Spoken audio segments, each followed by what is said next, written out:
Week 6/week 3 in the SEC. Where else do we begin? Tennessee at Georgia. Georgia favored by, well, they were favored by 13 a few hours ago, weren't they, Colin? Now they're favored by 12. Line just continuing to plummet. Who knows where it'll end up? It's like the inverse of what we had last week, where we took Missouri early in the week, and then Tennessee became a big, fat 13.5-point favorite by the time they kicked off. So this one is the 3:30 Eastern time, of course, CBS game of the week.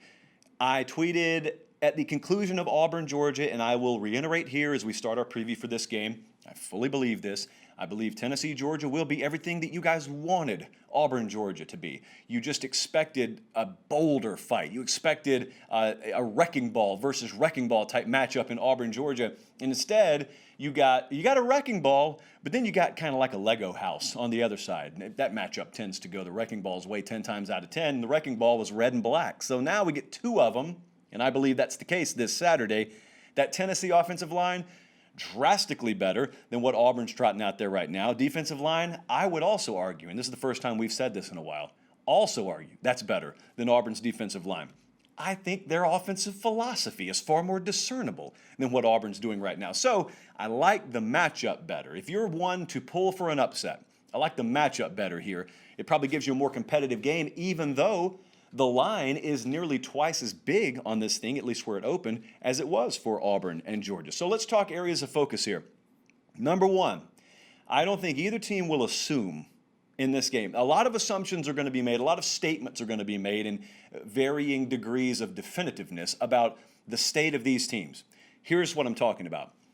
I'm talking about people running around saying, you cannot run on Georgia. You know, I mean, that's a pretty popular sentiment. I would express that on here. I don't think you're going to have much success running against Georgia. But I'm not Jim Chaney. I'm not Jeremy Pruitt. They will not assume that. I can promise you, when you have the kind of offensive line Tennessee does, and you got Chandler and you got Gray, you got two kinds of backs like they do, they don't assume that, okay? What they assume is we can run on anyone. And then they adjust their assumptions in game. If you show that you can bottle them up, then they're going to tip their cap to you, and then and only then will they shift their offensive philosophy. You don't build an offensive line like they've built to go into the biggest games and say, well, I know what our strengths have been, but probably not going to be able to do it against them. No. You acquire that kind of talent so you'd never have to think that way. Auburn had to abandon their game plan in the first quarter last week. Do you see how many times they ran the ball? Go look at that box score. It looks like a half's worth of rushing offense instead of a full game for Auburn. Tennessee, not prone to do that, at least not nearly as prone to do that. So I think they'll lean every bit as hard on depending on their run game in this matchup as they would any other matchup. I will also tell you this. I think a lot of people would, on the other side of things, look and say, well, you got to think Tennessee's going to get their yards offensively, on the ground at least. I don't think Kirby Smart and I don't think Dan Lanning and that defense assume that they're going to gain an inch against them. Figuratively speaking, of course. We know they'll gain a few inches, but you don't assume. So there are a lot of things that are assumed by the public and by the media. They don't assume. These coaching staffs will not assume that here. So who can make who abandon the run? That's a good question. If you could answer me that, we could probably go a long way in deciding who's going to actually, win the game here. Tennessee, though, certainly, and you can make the argument back and forth. It's kind of aggravated me a little bit. I'll extend off this in a second. But, if you're a Georgia fan, if you are someone who is supporting Georgia, laying the points here, you could easily come to me and be truthful in stating, well, Tennessee certainly has not seen size and athleticism along anyone's defensive line or linebacker core like they're going to see against Georgia this Saturday. That's true. South Carolina doesn't possess that. Missouri doesn't possess that. You could probably combine those rosters, and they don't possess what Georgia possesses. All that can be true, and it can also be true that Tennessee's halfway decently equipped to at least somewhat neutralize it. I'm not making that prediction right now necessarily, although it is a prediction show. I'm just saying you can only play who you've played. Some of the same folks who argue for G5 teams to make the playoff all the time and say, well, they can only play who's in front of them, are the same ones who will come to me right there on the street in front of God and everyone and say, Tennessee hasn't played anybody. Like, make up your mind now. You got to pick a compartment to live in with your theoretical arguments here. How many points do you think Tennessee needs to win this game? Moving on. Area of focus number 2. If there is a number, you never get it publicly, but if Tennessee's sitting around on Sunday night and they're putting together the game plan and the offensive blueprint here, how many points do you think they need to beat Georgia? Get a number in your head. 3, 2, 1. I think it's 24.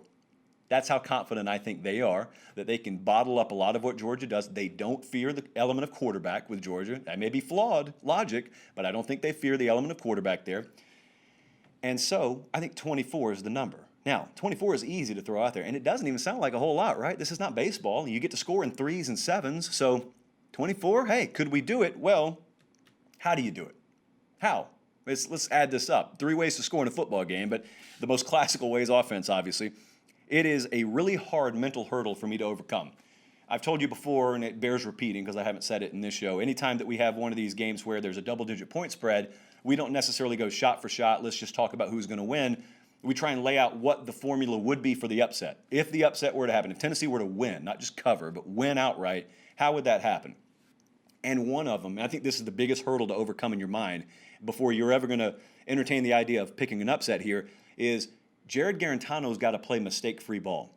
Now, he's done it so far this year. He has not turned the ball over this year. Made a couple of iffy decisions last week. It's one of my pet peeves is always when an announcer, you get to the end of a game, and if you haven't turned the ball over, they say, he's played mistake-free. No, he hasn't. Not necessarily. You can make terrible throws. I mean, you could hit a DB in the throat with the football. If he drops it, you made a mistake. They just didn't make you pay for it. Garantano made a couple of mistakes last week against Missouri. They didn't make him pay for it.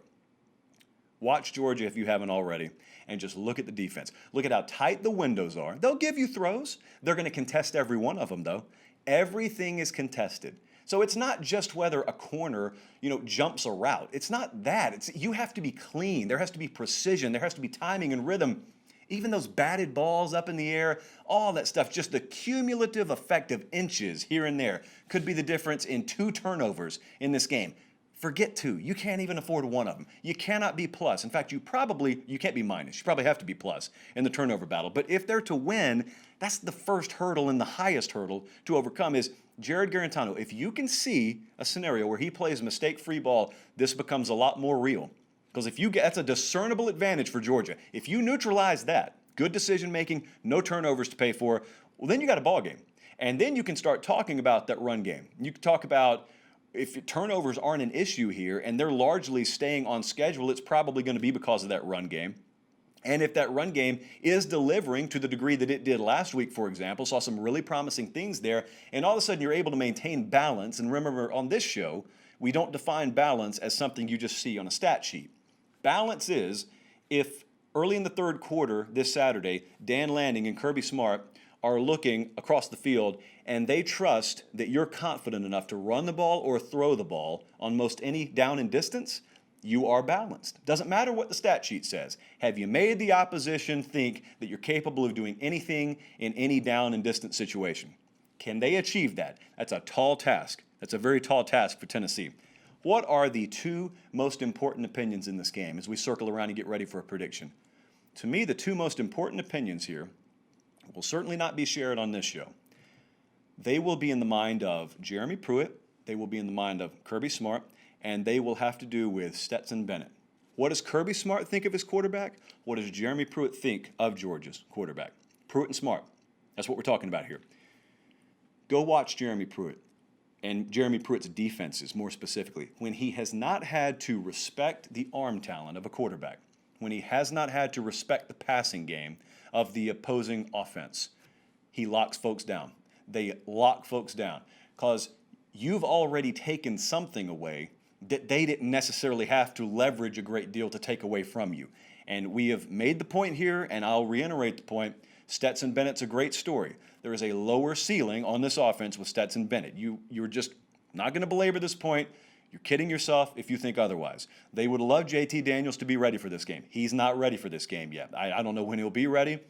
Jake Rowe and the guys as recently as today over on Dogs 24/7 sharing that Daniels has been a third-team guy this week. So it is Stetson Bennett's show. It should be his. I'd be starting him if I were Kirby Smart too. But my point is, what does Jeremy Pruitt think about him? Because he knows about George Pickens. He knows Kyrus Jackson has emerged. He knows the name Jermaine Burton and what he's capable of potentially flashing in any given game. What does he think about Stetson Bennett? If he doesn't respect him, and he's right in that assumption, then could be a long day for your offense, Georgia or otherwise. But see, the other part of that equation is, what does Kirby Smart think about his quarterback? Because You may not remember these quite as readily as Kirby Smart does, but I think when he goes into these big games and he does not have a superstar quarterback and he does have a really, really solid offensive line and a ground game, I think his mind drifts back to South Carolina last year, and I think his mind drifts back 2 years ago to the LSU game. And those were -4 turnover games, I want to say, 3 or 4 turnovers. And they lost as like a 3+ touchdown favorite at home to South Carolina last year. They got things out of whack really early against LSU and lost down in Baton Rouge a couple of years ago. And coming out of those games, it was obvious. I mean, turnovers were the difference here. And so you think about everything that could go right if you just take some shots. Let's just take some shots. It's so easy to say for the Xbox crowd, but see, Kirby Smart looks around and knows I got the best defense in the country. I got one of the best offensive lines in the country. I got one of the best ground games in the country. What's one of the only ways that we think we could lose this game? It is that dude right there, Stetson Bennett, pointing to him right off camera, that dude right there putting the ball in the air.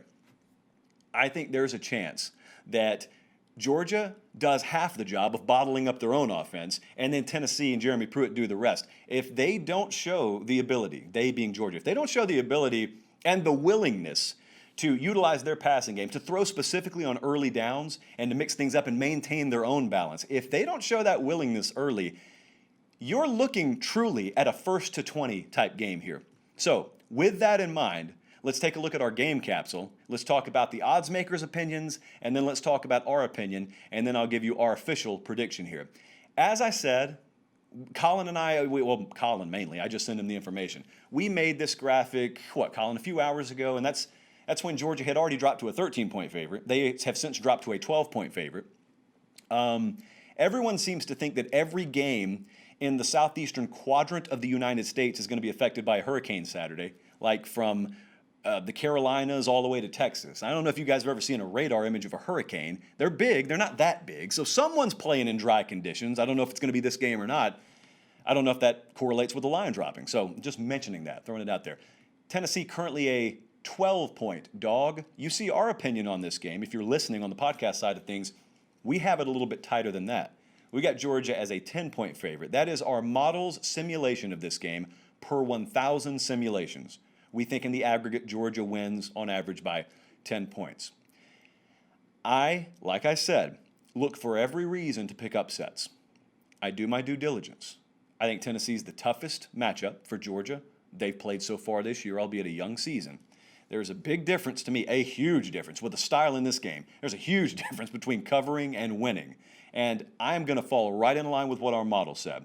I will roll with Tennessee to cover. I'd even take it plus 12. I would love to have gotten it at 14, but we didn't want to make a move quite yet. But that hurdle about Jared Garantano playing mistake-free football, that is a hurdle just a little bit too high, and that is a bridge just a little bit too far to cross for me. For Jared Garantano's sake, he's like a 14th-year senior. Kirby Smart had great things to say about him, and he was right. I agreed with every sentiment that Kirby Smart expressed. You would love to see a guy like this be able to get one. Just selfishly because you root for guys like that who have hung in there. It feels like his 9th different offense he's played in. It's a tough task, not insurmountable, because I want to leave you with this. In the past, it didn't matter. You could have had a perfect game plan in the past, and these rosters were so disproportionate to each other, it wouldn't have mattered. Tennessee has not pulled even with Georgia by any stretch of the imagination, but I do want you to remember, I would encourage you to utilize that 24/7 Sports team talent composite rating. Georgia played, according to the team talent composite rating, the number 13 rated team in the country last week in terms of roster, and that was the Auburn Tigers. This week they played number 14. I don't think the perception out there matches that. I think the perception is Auburn is kind of up here behind the lead group. Tennessee's probably still way back here. They still got a ways to go. In certain spots they do. But there are areas on this team now, like Henry To'oTo'o would start for most anyone in the country. A lot of guys on this offensive line would start for most anyone in this country. Most anyone in the country would trade what they have for the duo at running back that Tennessee has. So more and more, you're looking around, and there are areas on this roster. There's still red dots, but there are a lot more green check marks, unit-wise and position-wise, individual-wise, than there have been. Tennessee has themselves in the neighborhood you have to be in if everything goes right to pull an upset. They haven't been there. This is the first year you could ever say that about them against Georgia. A lot of things have to go right. There's a reason this line is what it is. It is possible. We're going to take Georgia to win. We're going to take Tennessee to cover.